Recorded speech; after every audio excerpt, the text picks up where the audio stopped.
ओम शांति।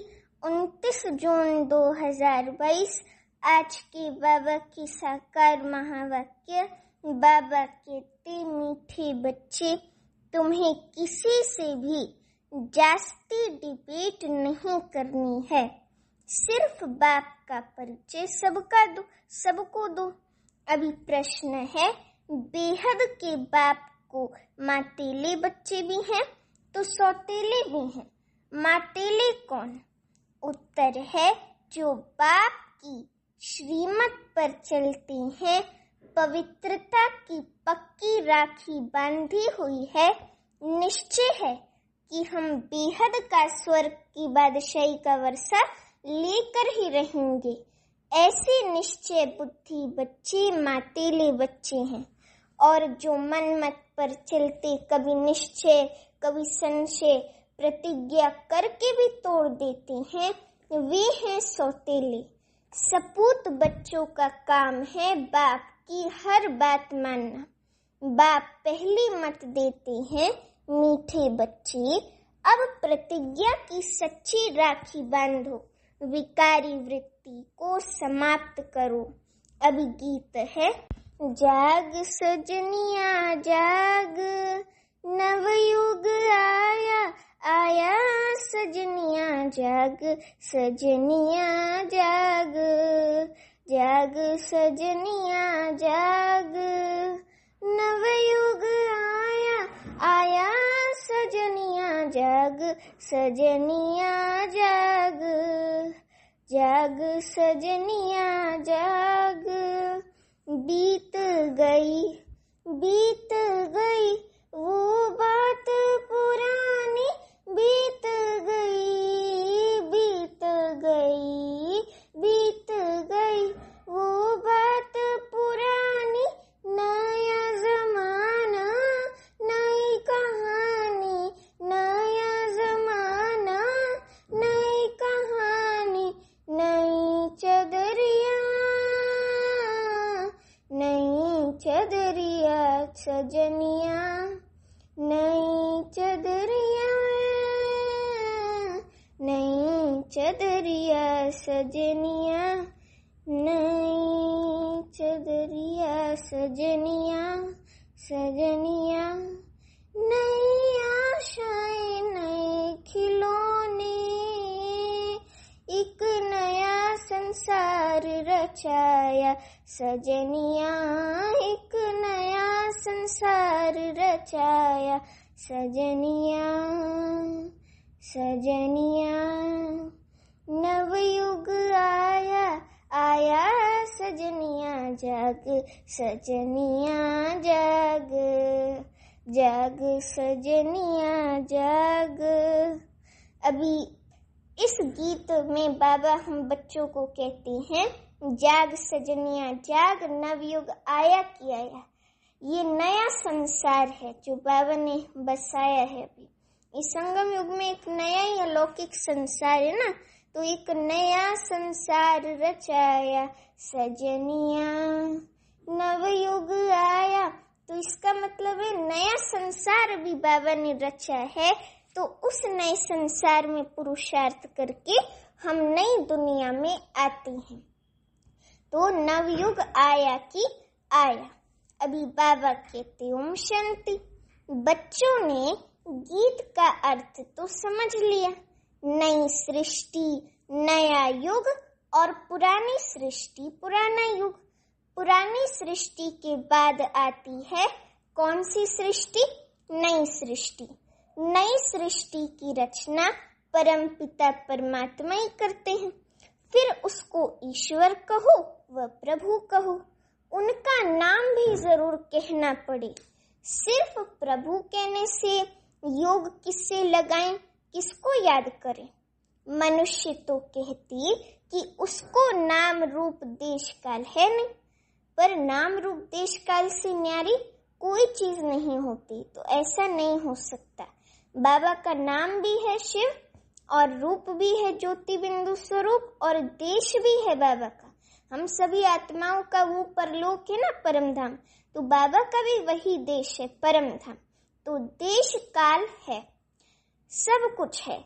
अरे उनका नाम तो भारत में बाला है, उनका शिव नाम तो भारत में बाला है। जिसकी शिवरात्रि मनाई जाती है उनको बाप कहा जाता है, उनको शिव बाबा को बाप कहा जाता है। जब बाप का परिचय हो तब बाप से बुद्धि योग लगे। किसी से जास्ती डिबेट करना भी फालतू है। उनको बाबा का परिचय दो, लेकिन अगर वो जास्ती उसकी डिबेट में जाएं, अपना अर्थ बताएं, अपनी डिबेट करें, तो फिर उसमें नहीं जाओ। अगर वो ज्यादा प्रश्न करें ना, बहुत ही ज्यादा या बहुत ही ज्यादा डिबेट के मूड में हो, तो कहो कि आप हमारी बहन जी है ना, उनसे पूछना, उनको हमारे से ज्यादा ज्ञान है। ऐसे उनको बोल देंगे ना युक्त तो फिर जास्ती डिबेट में नहीं फंसेंगे, क्योंकि जास्ती डिबेट करना भी फालतू है। फिर लगता है ये जो है अपने ज्ञान को बहुत सिद्ध कर रहे है ना, ये अविनाशी ज्ञान है, तो ये जिसके भाग्य में होगा वही सुनेगा। इसलिए जास्ती डिबेट भी नहीं करनी चाहिए। पहले बेहद के बाप का परिचय देना है। वे मनुष्य सृष्टि कैसे, कब और कौन सी रचते हैं। लौकिक बाप तो सतयुग से लेकर कलयुग के अंत तक मिलता ही रहता है। हमारा 84 जन्म है, तो 84 बाप तो शुरू से लेकर सतयुग से कलयुग अंत तक मिलते ही रहते हैं। परंतु याद फिर भी पारलौकिक बाप को किया जाता है। जब भी 63 जन्म जो है ना द्वापर युग से, तो उनमें जो है बाबा को ही, पारलौकिक बाप को भी याद किया जाता है। समझे? वे है परम धाम में रहने वाला पिता शिव बाबा। परम धाम कभी स्वर्ग को नहीं समझना। स्वर्ग के ऊपर आकाश में नहीं, लेकिन इसी कलयुगी दुनिया का विनाश होकर इसी सृष्टि में सतयुगी दुनिया फिर से स्थापन होगी। स्वर्ग कोई आकाश के ऊपर नहीं है, तो इसलिए ये नहीं समझना कि स्वर्ग जो है वो परम धाम है। नहीं, सतयुग तो यहाँ का धाम है। परम धाम है वे जहाँ परम पिता परमात्मा शिव बाबा और हम आत्माएं निवास करती हैं। अब जबकि सभी आत्माओं का बाप स्वर्ग का रचयिता है, तो फिर बच्चों को स्वर्ग की राजाई क्यों नहीं है? हाँ, स्वर्ग की बादशाही कोई समय थी जरूर। नई दुनिया नया युग था, अभी पुरानी दुनिया पुराना युग है। बाप ने तो स्वर्ग रचा, अब नर्क बन गया है। नर्क किसने और कब बनाया? माया रावण ने नर्क बनाया ना। माया रावण ने नर्क बनाया। भारतवासियों को तो ये ज्ञान देना बहुत सहज है, क्योंकि भारतवासी ही रावण को जलाते हैं। सिर्फ रावण क्या है उसका अर्थ नहीं जानते, तो उनको अर्थ समझा देंगे तो अच्छी तरह समझ जाएंगे। बाबा कहते कि भगत सब भगवान को याद करते हैं, परंतु उनका पता ना होने कारण कह देते कि वे सर्वव्यापी है, नाम रूप से न्यारा है, बेअंत है, उनका अंत नहीं पाया जाता है। इसलिए सभी मनुष्य मात्र ना उम्मीद और ठंडे हो गए हैं। ठंडे भी होना ही है। ठंडे माना क्या? ठंडा माना क्या कहते हैं? ठंडा माना ज्ञान। ठंडे पड़ गए माना उनको ज्ञान नहीं है, जो उनको है गुरुओं से मिला है, जो भी उनको ज्ञान शास्त्र वगैरह उसमें ही उनका वो है विश्वास है, लेकिन उनको अभी ठंडा है उनका। ना उम्मीद और ठंडे हो गए, मूंझते रहते हैं बेचारे। जो शास्त्रों में लिखा है वो सब है, उसी को मानते रहते हैं। तो उनके आने का, स्वर्ग रचने का टाइम भी हो ना। अब बाप कहती हैं कि मैं फिर से आया हूँ। वो लोग ठंडे ऐसे हो गए हैं कि जो शास्त्रों में कहानियां वगैरह हैं उसको सच मान लेते हैं, है ना। गुरु कुछ कहे तो उसको कहते हैं सत्य वचन महाराज। तो इसलिए बाबा कहते हैं कि ठंडा भी होना ही है। तो उनके आने का, शिव बाबा की स्वर्ग रचने का टाइम भी हो। अब बाप कहती हैं मैं फिर से आया हूँ। भक्तों को भगवान से फल तो जरूर मिलता है। भगवान को यहाँ ही इस धरा पर ही आकर भक्तों को फल देना है, क्योंकि सब पतित हैं तो उनको पावन भी तो बाबा को ही आकर बनाना होगा ना। अभी प्रेरणा से काम होता तो कब का काम हो भी गया होता है ना, स्वर्ग की स्थापना हो भी गई होती। लेकिन अभी हम मनुष्यों की बुद्धि ऐसी तमो प्रधान हो गई है कि प्रेरणा से काम नहीं चलेगा, तो इसलिए बाबा को इस धरा पर पतित मनुष्य तन में प्रवेश होकर हम बच्चों को ज्ञान देना ही पड़ता है। तो इसलिए बाबा फिर से आए हैं हम बच्चों को पावन बनाने। वहां तो पतित जा न सके स्वर्ग में, इसलिए मुझे ही आना पड़े। स्वर्ग में भी नहीं जा सकते और इधर भी परम धाम में भी नहीं जा सकते। तो मेरा आह्वान करते हैं, भक्तों को चाहिए भगवान। अब भगवान से क्या मिलेगा? मुक्ति और जीवन मुक्ति। सबको नहीं देंगे, जो मेहनत करेंगे उन्हों को देंगे। इतनी करोड़ आत्माएं वर्षा पाएंगे क्या? जब कोई आवे तो बोलो बाप है स्वर्ग का रचयिता। हम अनुभवी हैं, हम अभी भगवान को ढूंढ नहीं सकते, उनको तो अपने टाइम पर आना है। हमने भी पहले बहुत तलाश की, परंतु भगवान मिला नहीं। जप तप तीर्थ आदि किए, बहुत ढूंढा, परंतु मिला नहीं। उनको तो अपने समय पर ही परम धाम से इस धरा पर आना है, स्वर्ग की स्थापना का कार्य करने ब्रह्मा द्वारा, और हम बच्चों को पतित से पावन बनाने। आदि सनातन देवी देवताओं को 84 जन्म भी लेना पड़े। 5 वर्ण भी मशहूर हैं। अभी है शूद्र वर्ण, उनके बाद ब्राह्मण वर्ण। वर्णों पर भी अच्छी रीति समझाना है। विराट रूप में भी वर्ण होते हैं, ब्राह्मणों का भी वर्ण होता है, उनको पता नहीं है। तो पहले परिचय देना है कि बाप शिव बाबा है स्वर्ग का रचयिता, माना हेवनली गॉड फादर क्रिएटर है बाबा स्वर्ग का, और हम हैं ब्रह्मा कुमार कुमारियां। बाप आकर ब्राह्मण रचे ब्रह्मा द्वारा, तब तो हम देवता बने। ब्राह्मण सो फिर देवता बने ना, तो तब तो हम देवता बने। प्रजापिता ब्रह्मा नाम है, तो ब्रह्मा मुख द्वारा शिव बाबा ब्राह्मण रचते हैं। ब्रह्मा का भी बाप है शिव बाबा। गोया ये ईश्वर का कुल है, जैसे कृपलानी कुल, वासवानी कुल है ना, और फरामसी और पता नहीं क्या क्या कुल होते, मिश्रा कुल, ऐसे जो है ये बाबा का ईश्वरीय कुल है, समझे। वैसे इस समय तुम्हारा है ईश्वरीय कुल, तुम हो उनकी औलाद जो सच्चे ब्राह्मण हैं। हम सच्ची ब्राह्मण है ना, शिव बाबा ये ब्रह्मा बाबा, तो हम उनकी औलाद हैं जो सच्चे ब्राह्मण हैं, जिन्होंने पवित्रता की प्रतिज्ञा की है। भले बच्चे तो सभी हैं, परंतु उनमें भी कोई मातेले हैं, कोई सौतेले हैं। मातेले जो हैं उन्हों को तो पवित्रता की राखी बांधी हुई है। राखी बंधन का भी त्योहार है ना। सब इस संगम युग की बातें हैं। इस संगम युग से ही जो है त्योहार वगैरह सब निकले हैं, तो ये सब संगम युग की बातें हैं। दशहरा भी संगम युग का है। हम 5 विकारों को योग अग्नि में भस्म कर देते हैं, 5 विकार रूपी माया को। तो दशहरा भी यहाँ का है, संगम युग का त्योहार। विनाश के बाद फट से दिवाली आती है, सबकी ज्योति जग जाती है। कलयुग में सबकी जोत बुझी हुई है। अब बाप को खिवैया भगवान भी कहते हैं। ब्रह्मा विष्णु शंकर को खिवैया व भगवान नहीं कहेंगे, क्योंकि वो किसकी नौका को पार लगाने वाले नहीं है ना, पार लगाने वाले नहीं है।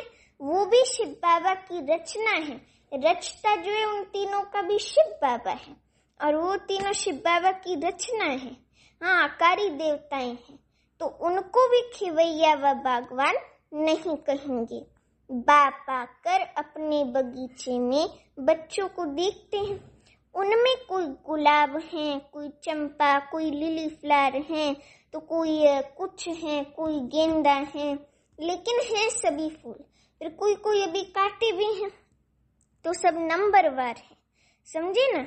हर एक में ज्ञान की खुशबू है। तुम अब कांटे से फूल बन रहे हो। ये है कांटों का जंगल। ये जो कलयुगी दुनिया है, ये फूलों का बगीचा नहीं बल्कि कांटों का जंगल है, और सत्युग है फूलों का बगीचा। तो यहाँ पे कितना झगड़ा, मारा मारी आदि है, क्योंकि सब नास्तिक हैं, निधन के हैं, धनी है नहीं जो उनको मत दे और धनी का बनावे। धनी को कोई जानते नहीं। धनी माना माता पिता को कोई जानते नहीं, शिव बाबा को। समझे? धनी को कोई जानते नहीं, तो धनी को जरूर आना पड़े ना। तो बाप आकर धन का बनाते हैं। मनुष्य चाहते भी हैं कि एक धर्म, एक राज्य हो, पवित्रता भी हो। सतयुग में एक धर्म था ना, अब तो दुख धाम है। अब तुम ब्राह्मण वर्ण में ट्रांसफर हुए हो।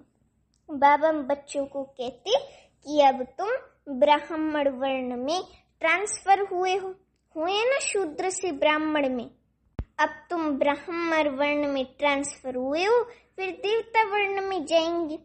फिर इस पतित सृष्टि, इस पतित दुनिया में नहीं आएंगे। भारत है सबसे ऊंच खंड। अगर गीता को खंडन नहीं करते तो ये भारत कौन कहलावे? शिव के मंदिर में जाते हैं ना, वे है बेहद के बाप का मंदिर, क्योंकि बाप ही सदगति दाता है। निधन को, अनाथों को आकर धन का बनाते हैं, सनाथ बनाते हैं। ये बातें बाप के सिवाय और कोई भी समझा ना सके, और वे सब हैं भक्ति सिखलाने वाले, भक्ति मार्ग के। वहां तो ज्ञान की बात है नहीं। ज्ञान सागर सदगति दाता एक ही है, एक शिव बाबा ही है। मनुष्य कब सदगति के लिए गुरु बन न सके। ऐसे तो कोई हुनर सिखलाने वाले को गुरु कह देते हैं, परंतु वह गुरु, वे जो लौकिक गुरु हैं, वे सारी सृष्टि की सदगति कर नहीं सकते। भल कहते हैं कि हमको साधु आदि से शांति मिलती है, परंतु अल्पकाल के लिए, थोड़े समय के लिए। फिर सन्यासी कहते हैं कि स्वर्ग का सुख कागविष्टा समान है। फिर सन्यासियों द्वारा जो शांति मिली वे भी कागविष्टा के समान ही होगी ना। तो मुक्ति तो देते नहीं है ना। मुक्ति, जीवन मुक्ति दाता तो एक बाप शिव बाबा ही है। श्री कृष्ण तो श्री कृष्ण से सभी का बहुत प्यार है, परंतु उसको पूरा जानते नहीं है कि वो द्वापर युग में नहीं बल्कि सतयुग के प्रिंस हैं, और वहाँ कंस नहीं होता, और ना ही कृष्ण इतने असुरों से उनका मिलन होता है, या फिर वो इतने असुरों का नाश करते नहीं, ऐसा कुछ भी नहीं होता है। तो ये कृष्ण को भक्ति मार्ग वाले पूरा जानते नहीं हैं। अब बात समझाती हैं कि सतयुग में कृष्णपुरी थी, अब तो कलयुग में कंसपुरी हो गई है। अब बाप आकर फिर कृष्णपुरी सतयुग बनाते हैं। फिर आधा कल्प के बाद रावण राज्य नरक बन जाता है। आधा कल्प सतयुग त्रेता राम राज्य है सुख। फिर आधा कल्प द्वापर कलयुग है दुख। रावण राज्य में सुख का समय जास्ती है, परंतु सुख दुख का खेल तो चलता रहता है। इसको सृष्टि चक्र कहा जाता है, वह हार जीत का खेल कहा जाता है। सन्यासी समझते हैं कि हम मोक्ष को पा लेंगे, परंतु मोक्ष को कोई पा नहीं सकते। देखो, जन्म मरण के चक्र से हमेशा के लिए कोई मोक्ष या मुक्ति नहीं पा सकते, क्योंकि 84 के चक्र में, जन्म मरण के चक्र में सभी को आना है, तो मोक्ष किसको भी मिल ना सके। समझे? तो इस राज को कोई जानता नहीं है। मुक्ति और जीवन मुक्ति बाप के सिवाय कोई दे ना सके। तुम अपनी राजधानी, बाबा कहती कि तुम अपनी राजधानी स्थापन कर रहे हो ना। यहाँ तो देखो दुख ही दुख है कलयुग में। अब हम बाप शिव बाबा की मदद से स्वर्ग बना रहे हैं, फिर हम ही मालिक बन राज्य करेंगे और बाकी सब आत्माओं को मुक्ति धाम में भेज देंगे। वे फिर अपने समय पर आएंगे इस स्थूल लोक में पार्ट बजाने। जब उनका पार्ट होगा, जब वह भी उतरेंगे तो पहले सुख में आएंगे फिर दुख में, क्योंकि हर एक आत्मा को सुख दुख सब कुछ भोगना है। तो पहले वे सुख में आएंगे फिर दुख में। भक्ति मार्ग में जब तप माला आदि फेरते हैं ना, कहते भी हैं कि एक को याद करना चाहिए, इसमें दे अभिमान को छोड़ना पड़े, परंतु कोई छोड़ता नहीं है। बाप कहती हैं कि अब सभी को वापस जाना है, वापस घर परम धाम जाना है। बाप बच्चों से ही बात करते हैं। बच्चों में भी कोई सौतेले हैं तो कोई मातेले हैं। सौतेले वे हैं जो पवित्रता की राखी नहीं बांधते हैं। मातेले को तो निश्चय है कि हम तो वर्षा लेकर ही छोड़ेंगे। बाकी कोई कोई तो फेल होते हैं। कच्चे पक्के नंबरवार तो होते हैं। पक्के जो होंगे वे स्त्री बच्चों आदि सबको लेकर आएंगे, आप समान बनाएंगे। हंस बगुले तो इकट्ठे रह न सके। हंस और बगुला तो एक साथ नहीं रह सकता ना। बगुला वैसे भी ऐसे मुंडी ऊपर करके शान में अभिमान में चलता है कि मैं तो हंस जैसा हूँ, लेकिन वो तो हंस है नहीं। वो तो जाके भैंस की पीठ में जाके खाता है कीड़े, और हंस तो मोती चुगता है। तो बगुले और हंस में रात दिन का फर्क है। हंस और बगुले एक साथ हंस और बगुले इकट्ठे रह न सके। बड़ी जिम्मेवारी है बाप के ऊपर, सबको पवित्र बनाना, ये बाप का काम है। इसलिए बाप कहती हैं कि दोनों पहिया एक साथ चलो। स्त्री और पति साथ साथ चलते तो गाड़ी ठीक चलती है। चलो हम दोनों पवित्रता का हथियाला बांधते हैं। अब हम पवित्र बन बाप से वर्षा, स्वर्ग की बादशाही का वर्षा जरूर लेंगे।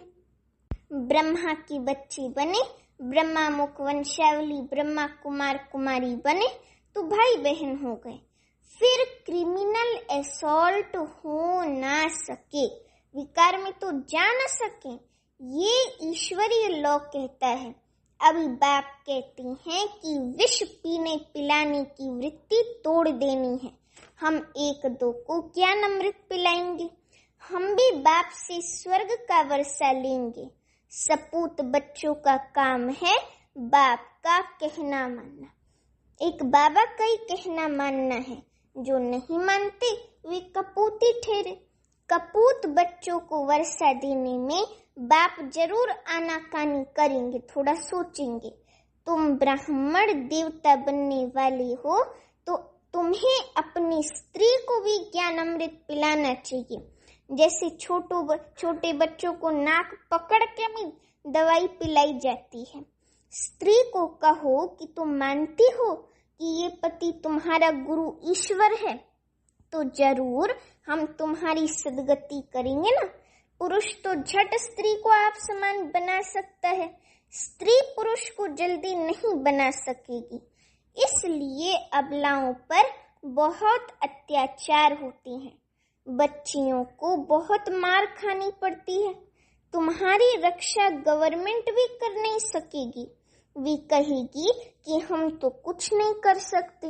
बाप तो कहेंगे बच्चे श्रीमत पर चलो तो तुम स्वर्ग के मालिक बने। अगर कपूत बने तो वर्षा गवा देंगे। वहाँ लौकिक बाप से बच्चे हद का वर्षा लेते हैं और यहाँ सपूत बच्चे बेहद के बाप शिव बाबा से बेहद का स्वर्ग की बादशाही का वर्षा लेते हैं। इसको कलयुग को कहा जाता है दुख धाम। यहाँ तो तुमको सोना भी नहीं पहनना है, क्योंकि इस समय तुम बेघर हो। बेघर हो माना साधारण हो, ब्राह्मण हो, न ज्यादा ऊंचा रहना है न ज्यादा नीचा रहना है, तो इस समय तुम बेघर हो। दूसरे जन्म में तुमको एकदम सोने के महल मिलते हैं, रत्न जड़ित महल होंगे। तुम जानते हो कि हम अब बाप से 21 जन्म का वर्षा ले रहे हैं। भक्ति मार्ग में मैं सिर्फ भावना का फल देता हूँ। वे तो जानते नहीं कि श्री कृष्ण की आत्मा कहाँ है, गुरु नानक की आत्मा कहाँ है। तुम जानते हो अभी वो सब पुनर्जन्म लेते लेते तमो प्रधान बन गए हैं। वे भी सृष्टि चक्र के अंदर ही हैं। सबको तमो प्रधान बनना ही है। अंत में बाप आकर फिर सभी को वापस ले जाते हैं। अच्छा, मीठे मीठे सीखी लदे बच्चों प्रति माता पिता बाप दादा का याद प्यार और गुड मॉर्निंग। रूहानी बाप की रूहानी बच्चों को नमस्ते। अभी हम रूहानी बच्चों की रूहानी माता पिता बाप दादा को याद प्यार गुड मॉर्निंग और नमस्ते। अभी धारणा के लिए मुख्य सार। पहली पॉइंट, अब पवित्रता का हथियाला बांधना है। देह अभिमान को छोड़ विकारी वृत्तियों को चेंज करना है। दूसरी पॉइंट, बाप की श्रीमत पर चल सपूत बच्चा बनना है। ज्ञान अमृत पीना और पिलाना है। स्वयं में ज्ञान की खुशबू धारण कर खुशबूदार फूल बनना है। अभी वरदान है, यथार्थ याद और सेवा के डबल लॉक द्वारा निर्विघ्न रहने वाले फीलिंग प्रूफ भव। यथार्थ याद और सेवा के डबल लॉक द्वारा निर्विघ्न रहने वाले फीलिंग प्रूफ भव। अभी वरदान का स्पष्टीकरण है, माया के आने के जो भी दरवाजे हैं उन्हें याद और सेवा का डबल गोदरेज का लॉक लगाओ, डबल लॉक लगाओ। यदि याद में रहते और सेवा करते भी माया आती है तो जरूर याद अथवा सेवा में कोई कमी है। यथार्थ सेवा वे है जिसमें कोई भी स्वार्थ न हो। अगर निस्वार्थ सेवा नहीं तो लॉक ढीला है और याद भी शक्तिशाली चाहिए। ऐसा डबल लॉक हो तो निर्विघ्न बन जाएंगे। फिर क्यों किया कि व्यर्थ फीलिंग से परे फीलिंग प्रूफ आत्मा रहेंगे। मतलब फीलिंग भी नहीं रहेगी, फीलिंग प्रूफ आत्मा रहेंगे। अभी स्लोगन है, स्नेह और शक्ति का बैलेंस ही सफलता की अनुभूति कराता है। स्नेह और शक्ति का बैलेंस ही सफलता की अनुभूति कराता है। अभी मातेश्वरी जी के अनमोल महावाक्य। मातेश्वरी जी कहते, वास्तव में ज्ञान प्राप्त करना तो एक ही सेकंड का काम है, परंतु अगर मनुष्य 1 सेकंड में समझ जाए तो उनके लिए 1 ही सेकंड लगता है। लेकिन सिर्फ अपने स्वधर्म को जान जावे कि मैं असल में शांत स्वरूप आत्मा हूँ और परमात्मा शिव बाबा की संतान हूँ। अब ये समझना तो 1 सेकंड की बात है, परंतु इसमें निश्चय करने में कोई हठ योग, कोई जप तप, कोई भी प्रकार का साधन करना कोई जरूरत नहीं है। बस सिर्फ अपने ओरिजिनल रूप को पकड़ो। मैं आत्मा शांत स्वरूप हूँ। मैं शरीर नहीं बल्कि एक ज्योति बिंदु, छोटी सी बिंदु आत्मा हूँ। तो बस अपने ओरिजिनल रूप को पकड़ो। बाकी हम जो इतना पुरुषार्थ कर रहे हैं वो किसके लिए? अब इस पर समझाया जाता है कि हम जो इतना पुरुषार्थ कर रहे हैं तो वो सिर्फ इतनी बात पर ही कर रहे हैं, जैसे अपनी प्रैक्टिकल जीवन को बनाना है तो अपने इस बॉडी कॉन्शियस से पूरा निकलना है। असल में सोल कॉन्शियस रूप में स्थित होने व इन दैवी गुणों को धारण करने में मेहनत अवश्य लगती है। इसमें हम हर समय हर कदम पर सावधान रहते हैं। अब जितना हम माया से सावधान रहेंगे तो भले कितनी भी कठिनाई सामने आएंगी मगर हमारा सामना नहीं कर सकेंगी। माया सामना तब करती है जब हम अपने आप को विस्मृत करते हैं। अब ये जो इतनी मार्जिन है सिर्फ प्रैक्टिकल लाइफ बनाने की, बाकी ज्ञान तो सेकंड की बात है। अच्छा, ओम शांति।